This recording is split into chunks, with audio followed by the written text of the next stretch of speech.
Pria itu merangkak keluar ke halaman pada jam 12 malam. Kemudian dia mengetuk lantai dengan palu, rasanya seperti ada harta karun di bawah lantai. Alasan dia berpikir begitu adalah karena dia telah memimpikannya mimpi yang sama selama 50 tahun. Dia bermimpi di bawah lantai ada sebuah makam kuno yang di dalamnya terdapat banyak harta karun. Setiap kali dia pergi untuk mengambilnya, tangannya terbakar.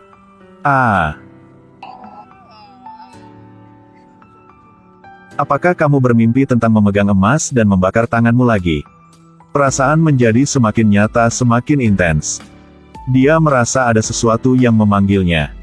Jadi itu sebabnya dia memiliki adegan di awal video, dan pada akhirnya dia juga mendengar tanggapan. Itu jelas kosong di bawahnya, jadi dia cepat mengambil alat dan mulai memahat. Sang istri tidak berdaya dan menutup telinganya, dia tidak percaya pada masalah spiritual ini, tetapi dia tidak berani menghentikan suaminya. Setelah beberapa saat dia menggali lubang besar di bawahnya, memang ada papan.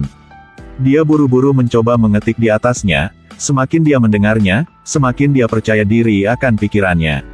Itu persis sama seperti dalam mimpi yang dia impikan, jadi dia buru-buru mengangkat papan dan setelah membuka papan itu, dia terkejut bahwa benar-benar ada sumur di bawah.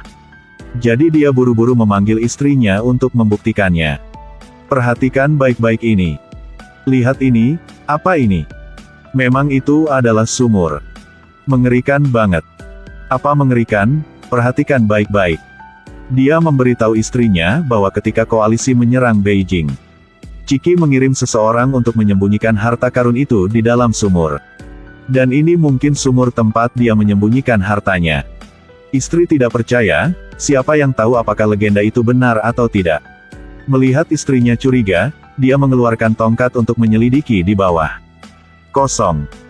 Papan, di bawah ini masih sumur. Begini, kalau turun tidak akan bisa berbalik, jadi harus mengikat tali. Dia mulai menundukkan kepalanya dan membuka papan, tetapi bagaimana mungkin wanita tua itu menahannya sendirian. Jadi mereka memanggil putra mereka Mendun untuk datang, melihat sumur. Mendun juga sangat penasaran. Jadi mereka mengikat tali anaknya dan membiarkannya turun sehingga dia bisa membongkar papan. Hati-hati ya. Aku sudah tahu, sudah tahu. Jatuhkanlah lebih banyak tali. Baik-baik. Ya Tuhan, kamu peganglah erat-erat. Karena turun ke sana untuk waktu yang lama dan kurang oksigen, jadi ayah dan putra harus bergantian turun. Setelah 50 menit akhirnya ada harapan. Sudah melihatnya, sudah melihat pintu batunya. Persis seperti dalam mimpiku. Tidak berbeda sama sekali. Tidak berbeda sama sekali. Tarik aku. Setelah mendengarnya berteriak, mereka berdua menariknya ke atas. Sesampainya di sana dia masih terbata-bata. Lihat, sudah lihatnya. Persis seperti dalam mimpi. Bawah adalah sumur, belok adalah ujung sumur. Persis seperti dalam mimpi. Persis. Kemudian mereka berdua menjatuhkan tangga yang hendak ke bawah. Keduanya turun, di bawah ada pintu. Mendun hendak datang untuk membuka pintu tapi tiba-tiba dihentikan oleh ayahnya. Karena dia pikir ada sesuatu di belakangnya, jadi mereka berdua mengambil sebuah tongkat.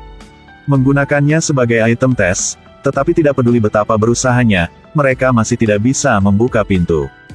Jadi keduanya menggunakan kaki mereka untuk menendangnya tetapi masih tidak bisa membukanya. Baiklah. Tidak bisa ayah, tidak bisa membukanya. Aku tahu, pasti ada gerendelnya. Apa, jadi harus berbuat apa? Ini bagus, semakin baik pintunya. Semakin membuktikan bahwa ada banyak harta di dalamnya. Sementara mereka berdua menggunakan senter mereka untuk melihat lebih dekat. Tiba-tiba pria itu memperhatikan sesuatu di bagian bawah sudut. Jadi dia mengambilnya dan keduanya menajamkan mata untuk melihat apa itu. Jangan bilang itu plastik. Apakah itu kaca? Bilang omong kosong. Masih belum ada kaca zaman itu. Lihatlah pecahannya. Mendun mengambilnya dan mengocoknya, sepertinya memang itu harta yang nyata. Ayah. Ini mutiara. Boros kata. Mainan di istana. Ayah, ada sosok. Saat bertemu cahaya, mutiara ini akan menunjukkan gambar. Henge, apakah ini Henge? Henge, ya benar, Henge. Putra. Buka pintu ini. Itu akan adalah gunung emas dan perak. Pria itu menggali sumur kuno di rumahnya. Dia curiga itu berisi harta janda permaisuri Susi. Selama waktu ketika koalisi 8 negara menyerang Beijing, janda permaisuri Ciki menyembunyikan 8 kereta harta karun besar di sumur kuno yang misterius. Rupanya pernah mendengarnya ketika aku masih kecil. Dan itu adalah sumur ini. Setelah mendengarkan, dia buru-buru meminta ayahnya untuk turun ke sumur untuk memeriksa. Benar saja, ada pintu batu. Ayah dan anak itu mencoba membuka pintu tetapi tidak peduli seberapa keras mereka mencoba, mereka tidak dapat membuka pintu ini. Setelah mencoba sebentar dan sangat lelah hingga berkeringat, tiba-tiba Pak Wang melihat pintu masuk. Dia memberitahu putranya bahwa pintu jenis ini biasanya memiliki trik, hanya butuh memahat bagian bawah pintu. Kemudian tarik ke atas dan mungkin akan berhasil. Ayah dan anak mulai melakukannya, Pak Wang memegang pahat dan putranya memegang palu. Hati-hati, hatikanlah. Jika pahat ini rusak, maka habislah. Hanya memahat saja juga telah membutuhkan waktu 2 jam. Keduanya membuat lubang kecil, keduanya bekerja sama akhirnya berhasil membuka pintu. Mendun buru-buru mengambil senter dan menyorotkannya ke dalam. Ayah dan anak mereka melihat sebuah pintu lain. Ada peti harta karun besar di depan mereka. Terlihat seperti sebuah peti harta karun, ayah. Melihat itu, Pak Wang merasa sangat bersemangat, hanya mengambil anting-anting adalah harta nasional. Kemudian setelah menemukan peti harta karun seperti ini bagaimana mungkin dia tidak bahagia. Mereka berdua perlahan berjalan ke depan. Apa yang ada di atas ini? Entah. Apakah itu bunga? Atau popcorn? Mereka berdua belum pernah melihat ini sebelumnya. Dia mengambilnya dan mencoba melihatnya. Ya Tuhan! Itu kulit ular. Mengapa ada begitu banyak kulit ular? Jangan bilang ada ular di sini. Bagaimana cara mengupas kulitnya? Pak Wang merasa aneh tapi tidak terlalu memikirkannya. Mendun mengambil sapu untuk menyapunya. Kemudian setelah menyapu bersih semuanya, Pak Wang berdiri dan menatapnya. Semua ini adalah paku perunggu. Apa? Gembok ini. Kemudian Mendun pergi untuk mengambil linggis untuk merusakkan kuncinya. Mari hancurkan sisi yang lain juga. Tidak peduli seberapa keras mereka mencoba, mereka tetap tidak bisa membukanya. Pasti sudah berkarat selama bertahun-tahun, jadi Pak Wang memutuskan untuk membawanya ke tempat yang kering untuk perawatan nanti. Tapi ayah dan anak itu hendak mengangkatnya tapi tiba-tiba sebuah insiden terjadi. 1.2 Tidak, ayah. Karena dia menggunakan terlalu banyak kekuatan jadi tulangnya rusuk terkilir. Mendun membantu ayahnya naik ke atas untuk beristirahat dulu. Dia meletakkan ayahnya di tempat tidur, lalu pergi ke sumur sendirian. Dia pasti tidak bisa membukanya sendiri jadi dia mencoba membukanya lagi untuk melihat apakah bisa atau tidak. Tepat ketika dia membuka peti itu, dia membeku. Di dalamnya ada semua cek. Dia pikir dia pasti menghasilkan banyak uang kali ini. Baru saja menemukan satu, tetapi telah melihat banyak cek seperti ini. Jadi akan ada banyak harta di pintu sebelah pasti. Dia buru-buru naik ke atas dan bilang berita baik ini kepada orang tuanya. Cek adalah sebuah peti cek. Mendun, turun ke bawah, ambil itu ke sini. Biarkanku bisa memandangnya. Ayah, aku merasa tidak enak badan. Mendengar suara Mendun menangis, dia bergegas merawat putranya terlebih dahulu. Kedua pria dan wanita tua ini duduk menunggu putra mereka kembali. Sang istri bertanya kepada suaminya bahwa, berapa nilai cek di dalamnya? Setelah mengatakan itu, dia mengabaikan rasa sakit di pinggangnya. Dia duduk dan memberitahu istrinya bahwa, 2 hari yang lalu aku melihat artikel di koran. Pertengahan tahun ini jika cek dalam kondisi baik. Masing-masing adalah 1.000 yuan. Apa, begitu mahal? Peti cek di dasar sumur itu pasti berisi ribuan cek. Jadi berapa banyak uang yang akan kita dapatkan? Jika itu benar, maka jumlah itu sangat besar. Cek peti ini bernilai lebih dari 7 miliar yuan. Dia senang, dia rakus melihat segala sesuatu di depan matanya dan membayangkan. Tetapi ketika dia hendak mengambil cek, sesuatu masalah terjadi. Ternyata karena terlalu lama disimpan di tempat yang lembab, jadi ceknya sudah hancur. 7 miliar di tangannya menjadi tumpukan lumpur. Dia sepertinya menjadi gila, dia memanjat sumur dan memberitahu suaminya tentang hal itu. Setelah mendengarkannya, Pak Wang menyesal. Sebuah peti cek, begitu banyak uang. Melihat uang itu telah terbang ke tangannya tetapi hilang, dia sangat marah. Tapi kemudian dia berpikir lagi. Tidak apa-apa, masih ada pintu lain. Di dalamnya ada emas dan perak, emas dan permata tidak akan hancur. Aku akan turun ke sana. Tindakan itu membuat pinggangnya semakin sakit sehingga mungkin dia tidak bisa turun. Itu sebabnya dia memutuskan untuk menjual anting-anting kemarin. Untuk membeli obat, lalu turun untuk membuka pintu kedua.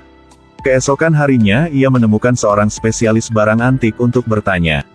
Pria itu mengambilnya dan memperhatikan yang tak biasa. Tapi dia tidak berani mengatakannya karena hal itu akan menyebabkan penjual menaikkan harga. Melihat bahwa dia tidak tahu apa-apa tentang barang antik, dia berbohong.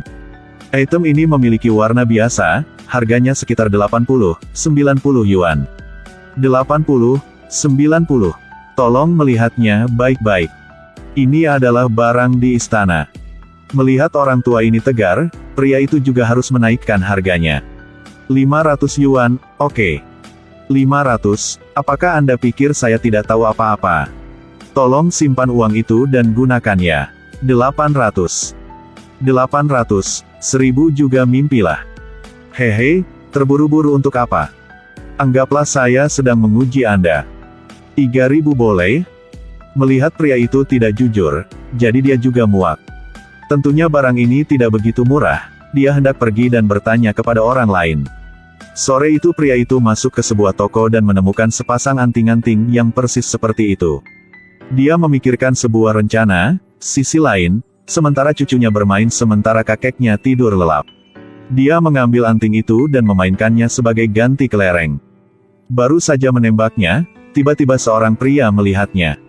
Dia mengambilnya anting itu persis anting yang Pak Wang bawa.